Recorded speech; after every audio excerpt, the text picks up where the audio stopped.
প্রিয় দশম মানবিক বিভাগের শিক্ষার্থী বন্ধুরা, তোমরা যারা 2025 সালে এসএসসি পরীক্ষা দিবে, তোমাদের জন্য ভূগোল ও পরিবেশের আরও একটা ক্লাস নিয়ে আসলাম। এই ক্লাসে একটি গুরুত্বপূর্ণ সৃজনশীল ক এবং একটি সৃজনশীল খ শেখানো হবে।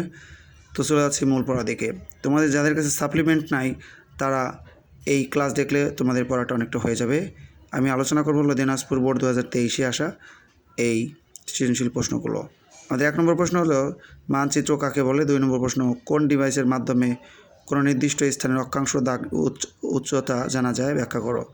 উত্তর, নির্দিষ্ট স্কেলে অক্ষরেখা ও দাগরিমা রেখা সহ কোনো সমতল ক্ষেত্রের উপর পৃথিবী বা এর অংশবিশেষের অঙ্কিত প্রতিরূপকে মানচিত্র বলে।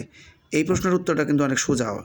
ওকে, তাহলে আমি আবার দেখা যাচ্ছে নির্দিষ্ট স্কেলে অক্ষরেখা ও দাগরিমা রেখা সহ কোনো সমতল ক্ষেত্রের উপর পৃথিবী বা এর অংশবিশেষের অঙ্কিত প্রতিরূপকে মানচিত্র বলে। 2 নম্বর প্রশ্ন কোন ডিভাইসের মাধ্যমে কোনো নির্দিষ্ট স্থানের অক্ষাংশ ও উচ্চতা জানা যায়, ব্যাখ্যা করো। উত্তর, জিপিএস ডিভাইসের মাধ্যমে কোনো নির্দিষ্ট স্থানের অক্ষাংশ ও উচ্চতা জানা যায়। জিপিএস তার রিসিভার দিয়ে ভূ উপগ্রহ থেকে তথ্য সংগ্রহ করে। এর জন্য মেঘমুক্ত পরিষ্কার আকাশের প্রয়োজন হয়।